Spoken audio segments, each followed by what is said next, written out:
우리 옆분에게 이렇게 축복하고 권면했으면 좋겠습니다. 손을 이렇게 옆분에게 하시고, 네. 하나님께서 당신을 사랑하십니다. 네, 하나님께서 오늘 당신에게 말씀하십니다. 네, 그 말씀에 순종합시다. 아멘, 아멘. 네. 부름받은 아선이 몸을 찬송을 하는데, 네, 그 신학교 때 불렀던 그때 그 마음이 생각이 떠올랐습니다. 그 신학교 가기 전에도 교회에서도 많이 불렀고 예배 때 구역 예배에서도 참 많이 불렀던, 어르신들이 참 좋아하셨던 곡인데 신학교 가서 부르는 거하고는 좀 다르더라고요. 그래서 처음에 딱 들어가서 그 찬송을 하는데 정말 어디든지 갈 수 있을 것 같은 그런 마음도 있었고, 아골골짝이나 그 마음이 참 중요한 것 같습니다. 잊어버리지 않는 것이. 사역을 하다 보면 종기 영광 모든 권세는 내가 받고 싶고 멸시천대 십자가는 주님께서 좀 해주셨으면 하는 그런 마음도 있었을 텐데, 정말 찬송처럼 그렇게 부름받은 자가 그렇게 사는 것이 정말 중요하다라는 생각을 또 아까 찬송을 하면서 다시 생각해 봤습니다. 오늘 또 모세가 하나님께 부름받는 그런 장면 중에 하나죠. 그래서 하나님의 지팡이를 손에 잡았더라 라는 제목으로 말씀을 잠깐 나누겠습니다. 이런 모세를 생각하면 어떤 이미지가 좀 떠오르시는지요? 모세. 이성욱 권사님, 모세 하면 어떤 이미지가 딱 떠오르시나요? 텔레파시로 지금 주고 계시는 거죠? 네. 모세 하면 아마 우리가 보편적으로 모세는 온유한 사람이었잖아요. 모든 지면의 사람보다 온유하다 그랬으니까 온유한 사람 이미지가, 그리고 굉장히 강인한 그런 면도 있었을 것 같고, 왜냐하면 그 많은 백성들을 인도해야 되는 그런 지도자였기 때문에. 그래서 성화 같은 데 보면 모세를 그린 그림은 굉장히 수염이 이렇게 길고 강인한 듯한 지팡이를 이렇게 크게 하나 딱 잡고 있는 그런 이미지들이 많죠. 그런 강인함도 엿보이는 이미지가 떠오르고, 그리고 하나님과 대면했던 그런 사람이라고 성경은 또 말하고 있으니까 그 정도로 하나님과 가까웠던 사람, 이런 이미지들이 대부분 떠오를 것 같습니다. 그러니까 모세 하면 어딘가 나오는 좀 다른, 내가 어딘가 범접할 수 없는 대단한 인물 정도로 우리가 조금 생각할 수 있다라고 하는 거죠. 그런데 오늘 말씀을 보면 그런 모세도 우리와 같은 연약함이 있었다라고 하는 것을 발견할 수 있죠. 그래서 이 본문의 모습이 저에게도 얼마나 큰 위로가 처음에 되었는지 모릅니다. 그러니까 성경을 여러분 읽다 보시면 성경이 위대한 사람들이, 믿음의 사람들이 참 많이 나오잖아요. 그러니까 성경은 위대한 사람들의 스토리를 기록한 건 아닌 것 같아요. 왜냐하면 그 믿음의 사람들, 하나님께서 선택하신 사람들에 대해서 정말 그 사람들이 잘했고 훌륭했고 강인했던 그런 모습들만 기록된 게 아니고, 정말 철저하게 실패했고 바닥까지 내려갔었던 그런 모습들도, 실패한 이야기들도 성경에 다 기록이 되어져 있기 때문에, 그러니까 아브라함도 실패했던 것, 다윗도 넘어졌던 것, 베드로도 넘어졌던 것, 야곱도 넘어졌던 것, 오늘 모세도 그런 자신의 연약한 모습을 그냥 과감없이 전부 이렇게 다 드러내고 있는 모습을 보이고 있으니까, 그러니까 성경은 이런 위대한 사람들, 우리가 정말 믿음이 좋다라고 생각하는 그런 사람들의 이야기가 주가 아니고 하나님의 이야기인 거죠. 하나님께서 그 연약한 그들을 세우시고 부르시고 어떻게 훈련시키시고 어떻게 변화시켜 가는지를 보여주는 이야기들이 있는 거죠. 그러니까 하나님의 이야기, 하나님의 스토리, 예수님의 스토리, 성령님의 스토리, 삼위일체 하나님의 이야기가 기록된 것이 성경이라고 한 생각이 되어집니다. 그러니까 사람은 조연인 거죠. 그 하나님의 스토리 안에 우리가 어떻게 쓰임 받을 수 있는지, 믿음의 사람들이 어떤 믿음을 가지고 쓰임 받았는지를 보여주는 거죠. 우리는 그 점을 담는 거죠. 그러니까 모세도 우리가 생각했던 만큼 처음처럼 그렇게 멋지고 강하지 않았다라는 거, 그것이 위로가 되셨으면 좋겠습니다. 그러니까 누구에게나 처음이라는 게 있죠. 아무리 훌륭한 연설가도 태어났을 때부터 그렇게 연설을 잘하지 못했을 겁니다. 우리가 태어나면 아부터 하고 엄마 아빠부터 그렇게 하고 말을 배우고 시작하면서 이제 훈련하고 연습해서 연설가가 되지 않습니까? 처음이 있다라고 하는 거죠. 처음부터 달리기를 잘하는 사람도 없을 겁니다. 연습도 하고 훈련도 하고 그래서 처음이 있었다라고 하는 거죠. 우리 백수사님이 드럼을 굉장히 잘 치시는데 처음부터 잘 치진 않으셨을 거예요. 네. 그죠? 처음에 스틱을 잡고 저도 1시간 정도 배웠는데 타이어를 치라고 하더라고요. 타이어만 치라고 해서 이건 아닌 것 같다 싶어서 거기서 이렇게 포기를 했는데 그게 처음인 거죠. 그게 처음 드럼을 이렇게 멋있게 칠 수 있는 나중에 칠 수 있는 처음 그거를 잘 넘겨야 되는데 그걸 포기하면 이렇게 못 치는 거죠. 그러니까 아마 백수사님에게도 드럼을 처음 스틱을 잡은 그 처음의 날이 있을 거고 또 계속해서 연습하고 훈련하셔서 이렇게 멋진 연주를 하실 수 있다라고 하는 거죠. 그러니까 프로도 초보였던 그 처음이었던 시간이 다 있었다라는 겁니다. 그러니까 우리가 그 처음, 제가 아까 부름받아 나서니 뭐 찬송을 잠깐 말씀드린 것처럼 그러니까 처음 그 시간이 굉장히 의미가 있다라고 하는 생각이 되어집니다.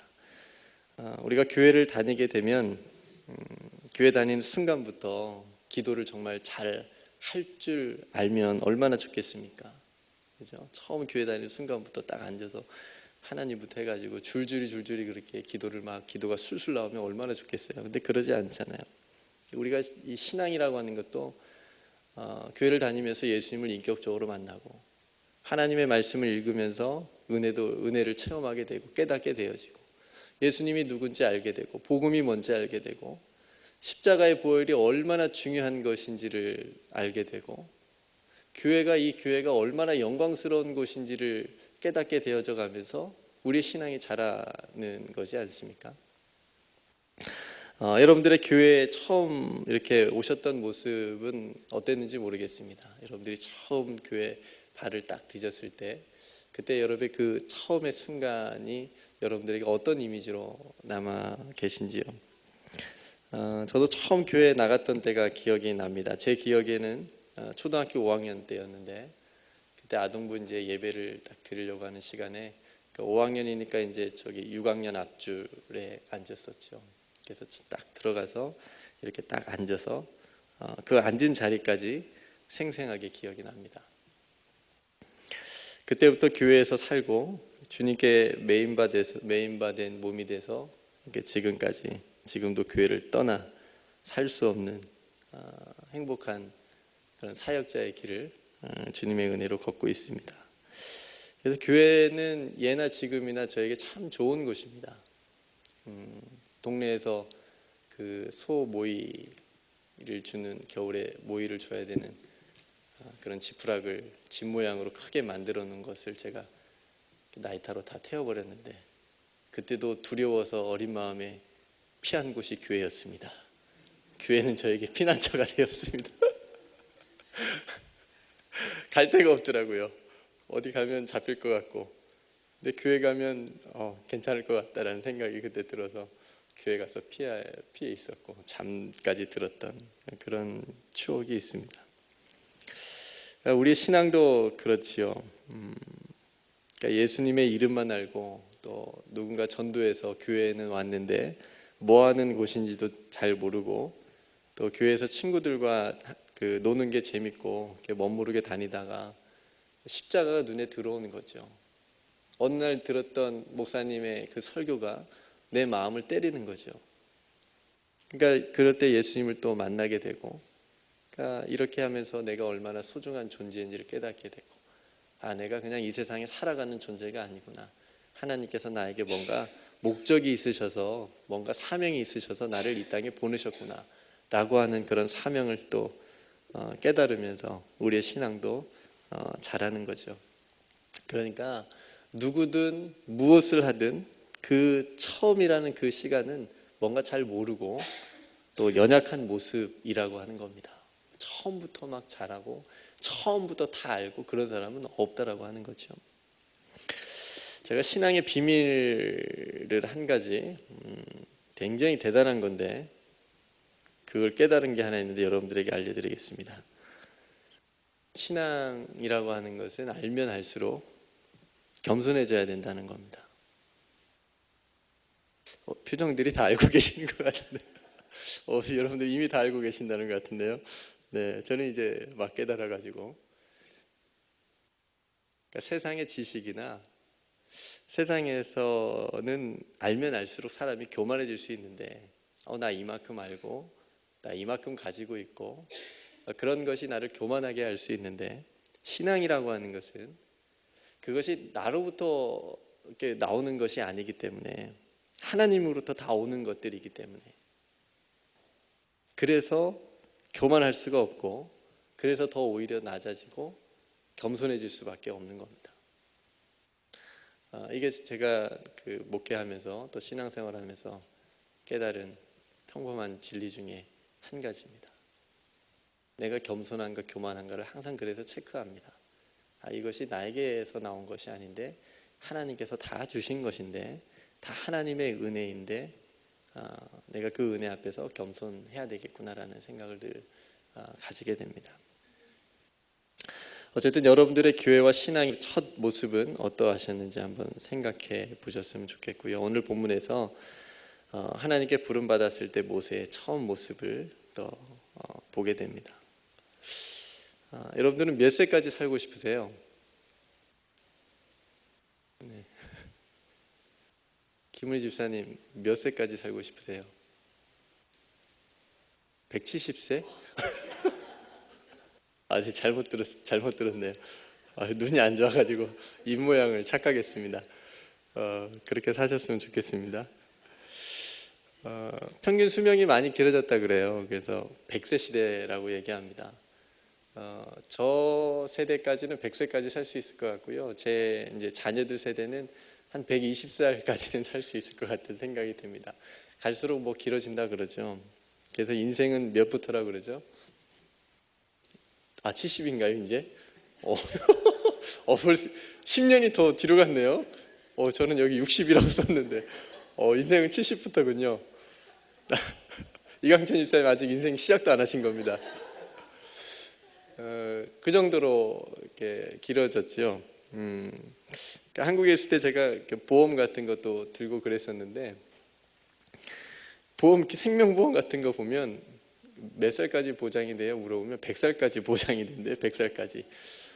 들면서 제가 100살까지 살 수 있나요? 그랬더니 아마 그때는 살 수 있을 겁니다. 이제 그분이 이제 그렇게 말씀을 하시더라고요.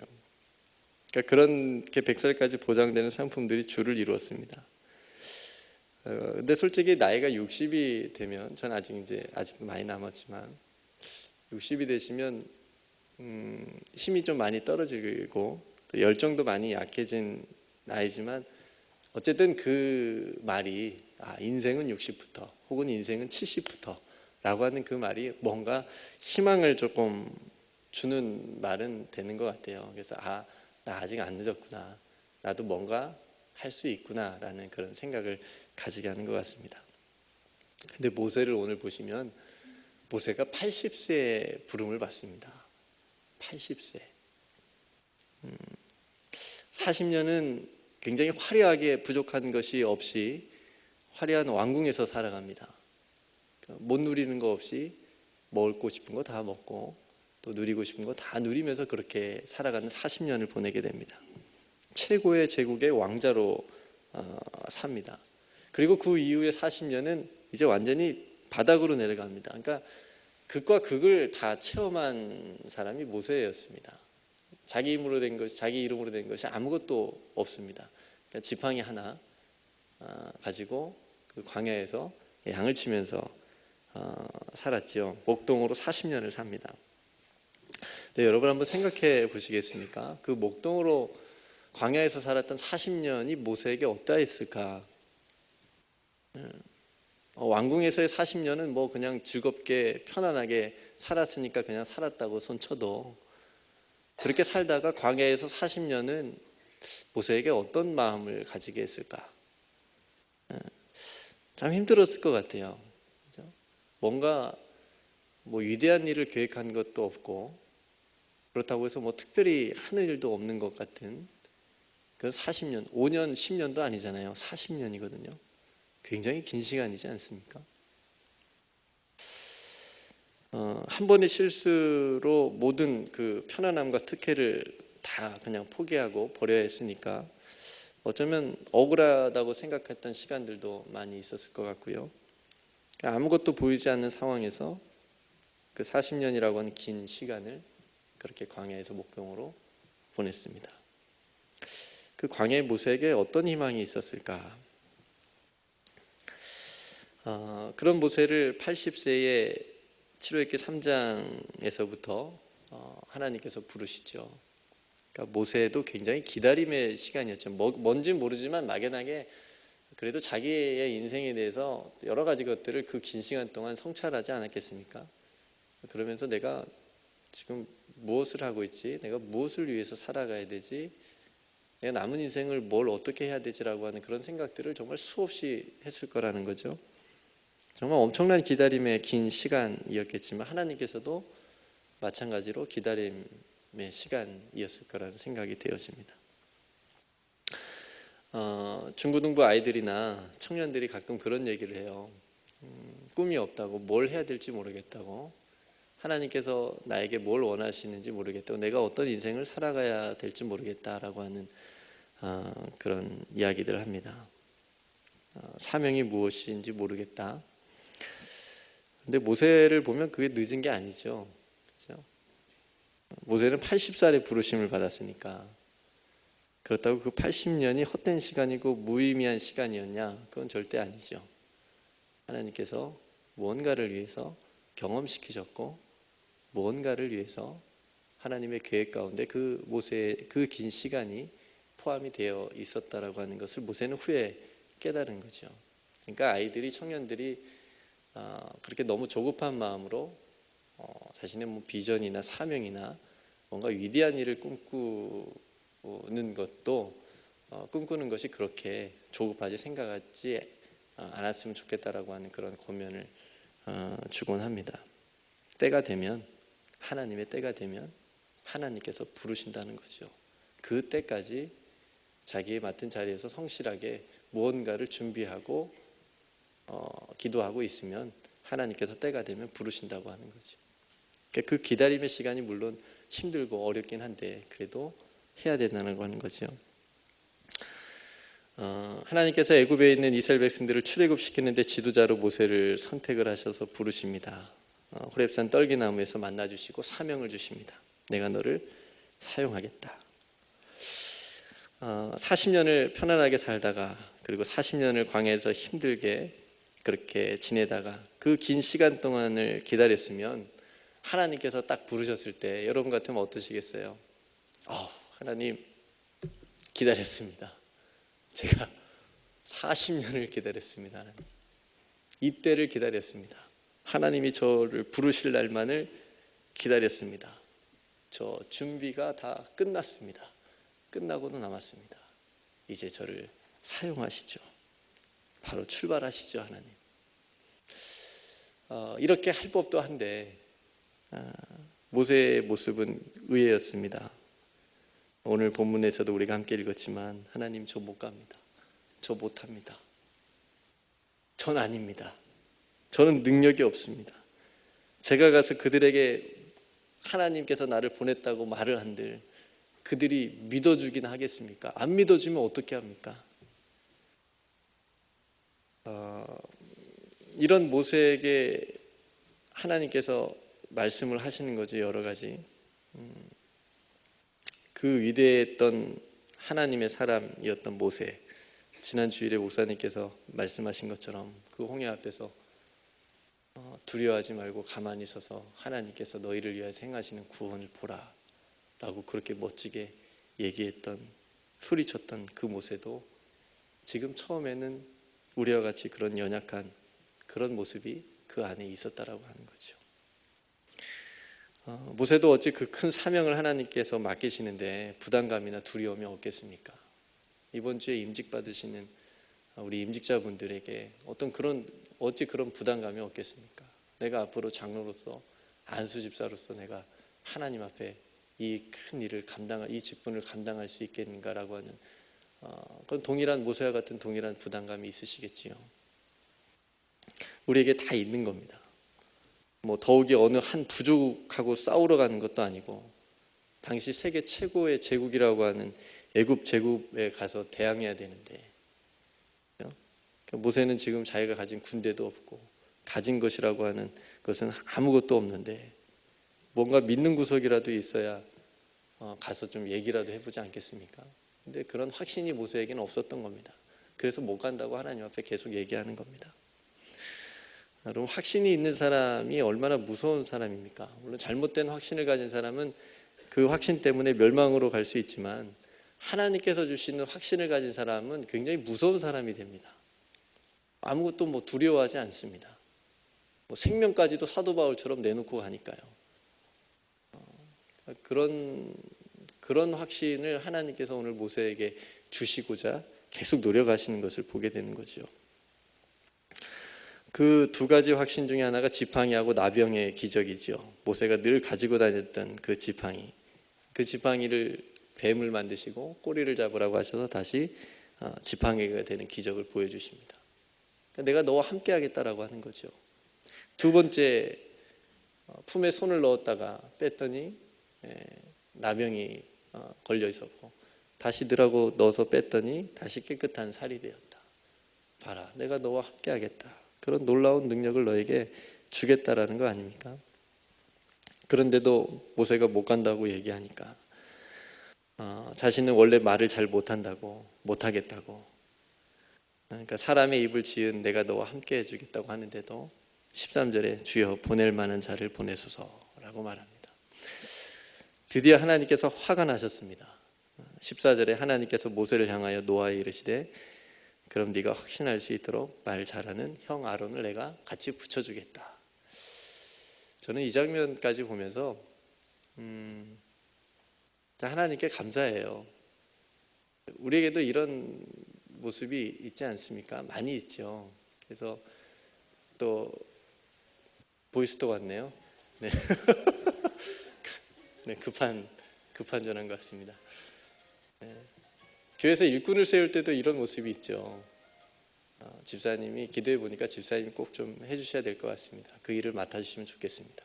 그러면 대부분 90%가 모세처럼 저 못해요. 저는 아직 준비가 안 됐어요. 이렇게 얘기를 합니다. 10%, 1%나 5% 정도는 제가 1년 동안 준비하고 기다렸습니다. 그 일은 제가 딱입니다. 이제 이런 분들도 가끔 있긴 한데, 대부분은 모세처럼 이렇게 손을 저으시죠. 하나님께서 믿음의 확신을, 어떤 확신을 주실 때 그 마음 가운데 하나님이 주시는 믿음을 통해서 어떤 사명이나 어떤 일들을 감당할 수 있는 것은 분명합니다. 그래서 모세의 이런 모습이 이해가 안 가는 것은 아닙니다. 얼마나 큰 부담감이 있었겠어요.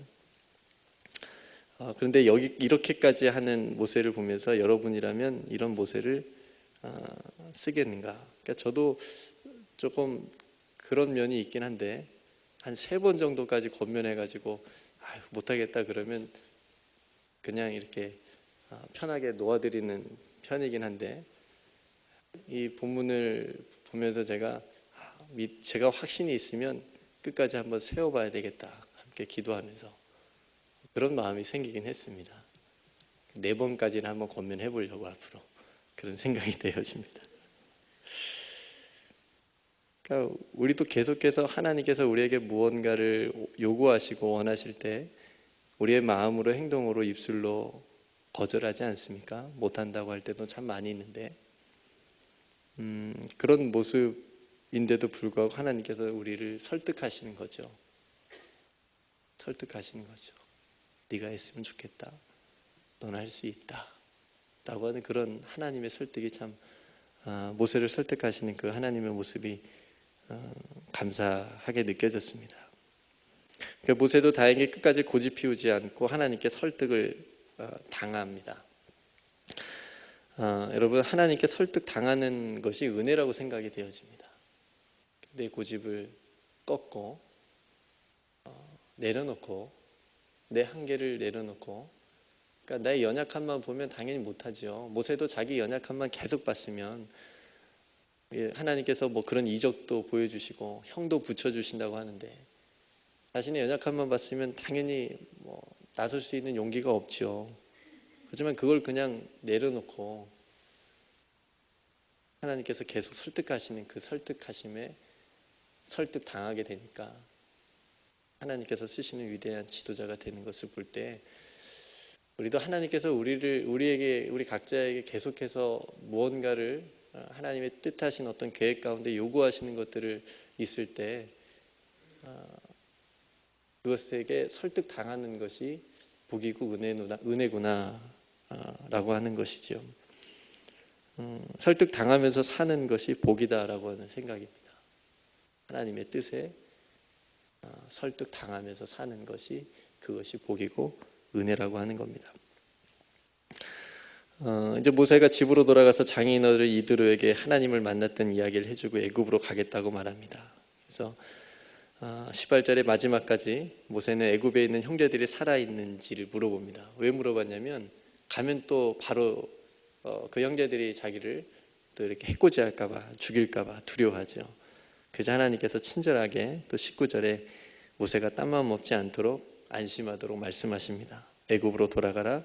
네 목숨을 노리던 자가 다 죽었느니라. 하나님이 다 준비시켜놓고 이제 모세를 통해서 애굽으로 가라 라고 하는 말씀을 해주시는 거죠. 그제서야 모세가 자기 아들과 아내와 아들들을 데리고 애굽으로 향하는 그 위대한 여정의 첫 발걸음을 내딛게 됩니다. 그 여정에서 20절 말씀에 모세가 하나님의 지팡이를 손에 잡았더라. 하나님의 지팡이를 손에 잡았더라. 이 지팡이가 아까 기적을 보여주셨을 때 썼던 그 지팡이입니다. 뱀이 된 지팡이입니다. 이 지팡이가 하나님께서 뭐 특별하게 하늘에서 특별 제작해 가지고 모세에게 준 게 아니고요. 그냥 모세가 40년 동안 들고 다녔던 그 지팡이입니다. 일반적인 지팡이입니다. 근데 그 지팡이를 모세가 하나님의 지팡이로 여기고 손에 잡았더라라고 기록하고 있는 겁니다. 뭔가 굉장히 의미심장한 내용이라고 생각이 되어집니다. 그러니까 모세가 하나님의 지팡이를 손에 잡았더라라고 하는 이 말씀의 의미는 모세가 이제 자신과 함께하는 하나님을 붙잡고 그분이 주신 능력과 어떤 확신이 생겼다라고 하는 그런 의미죠. 그냥 일반적으로 내가 40년 동안 들고 다녔던 지팡이를 잡은 게 아니고 하나님의 지팡이를 손에 잡았다라고 얘기를 하니까 이제 모세의 마음 가운데 하나님께서 자신과 함께 하고 있다라고 하는 믿음의 확신이 든 겁니다. 그리고 애굽에 가서 10가지 재앙을 하나님께서 애굽에게 내리시는 것을 보고 그 확신은 점점 더 커지게 됐고, 그래서 홍해 앞에서 담대하게 두려워 떨고 있는 백성들에게 두려워하지 말라고 가만히 서서 하나님께 생각하시는 구원을 보라고 그렇게 담대하게 외칠 수 있었던 겁니다.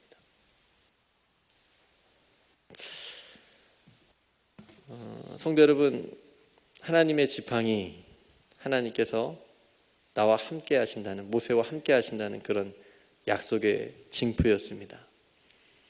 저는 모세와 같이 부름받은 우리들에게도 이 시대를 살아가는데 하나님의 지팡이를 우리에게 허락하셨다고 저는 믿습니다. 오늘 우리에게 하나님의 지팡이는 무엇일까?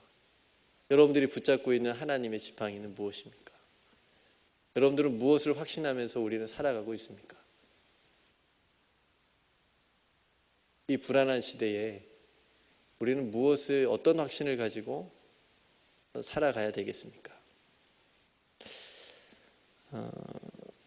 저는 하나님의 지팡이를 계속 이 시대에 무엇일까 묵상을 하는데 저에게 마음에 하나님께서 주신 감동이 우리에게 임마누엘로 오신 예수 그리스도라고 하는 그런 확신을 가지게 됐습니다. 예수 그리스도라고 하는 지팡이. 오늘 본문을 오늘 우리에게 적용해 본다면 이렇게 20절 말씀을 적용하면 좋을 것 같습니다. 창훈이는 예수라는 하나님의 지팡이를 손에 잡았더라. 쓰면서 굉장히 멋있었는데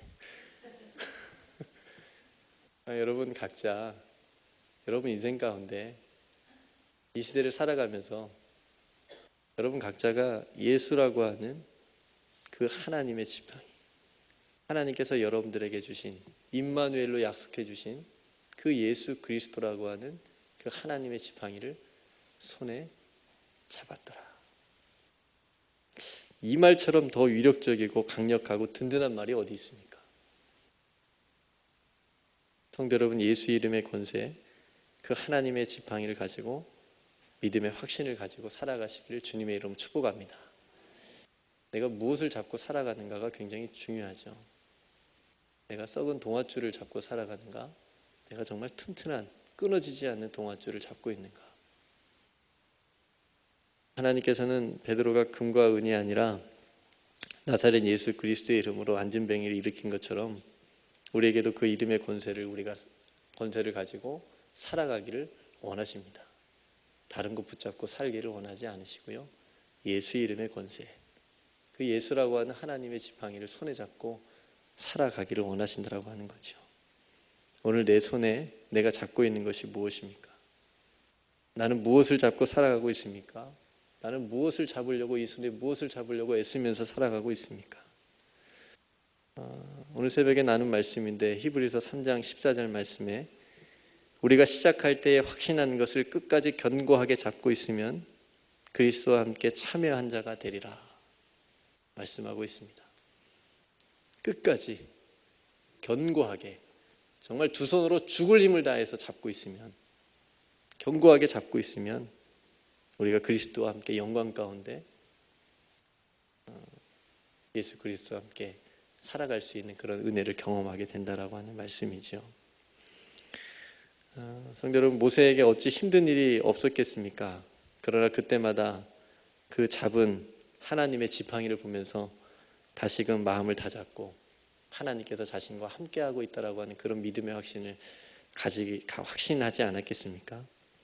그러니 성도 여러분, 여러분들이 잡고 있는 그 예수 그리스도, 그 하나님의 지팡이, 내가 너와 함께 하겠다라고 하는 그 약속, 그 예수 그리스도를 끝까지 견고하게 붙잡고 살아가시면서 승리하시기를 주님의 이름으로 축복합니다.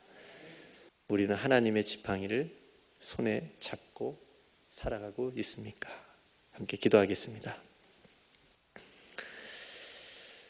하나님, 오늘 모세가 하나님 앞에 부름 받았을 때 그 처음 모습을 우리가 함께 생각해 봤습니다.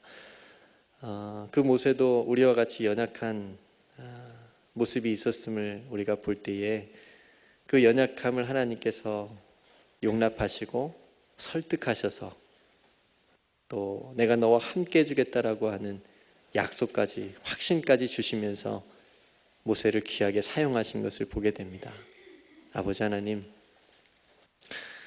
우리도 우리 안에 연약함이 있습니다. 그러나 그 연약함을 바라보기보다 우리를 사용하시기 원하시는 그 하나님의 뜻에 설득당하는 그런 믿음과 그런 마음을 우리에게 허락하여 주시옵소서. 모세가 하나님의 지팡이를 손에 잡고 나아갔던 것처럼 오늘날 우리에게 예수 그리스도라고 하는, 우리와 함께 해주시겠다라고 하는 그 약속으로 오신 그 하나님의 지팡이를 우리도 손에 잡고 이 불안한 시대에 힘있게 용기 있게 담대하게 살아갈 수 있도록 인도하여 주시옵소서. 주의 성령께서 함께 해주시길 간절히 소망합니다. 아버지 하나님, 우리의 발걸음을 인도하여 주시옵시고 우리의 믿음이 연약해지지 않게 하여 주시옵시고 날마다 주 예수와 함께 걸어갈 수 있는 우리 모든 삶이 되게 하여 주시옵소서. 날마다 하나님의 지팡이를 손에 잡고 살아가기를 간절히 소망하오며 사랑이 많으신 우리 구주 예수 그리스도의 이름으로 간절히 기도드리옵나이다. 아멘. 우리 같이 찬양하고 함께 기도하기를 원합니다. 우리 찬양을 좀 바꿔서요, 제집 맡은 우리 구주, 그 찬양하고 하면 좋을 것 같습니다. 제집 맡은 우리 구주하고 호산나 호산나 이 두 곡 같이 찬양하겠습니다.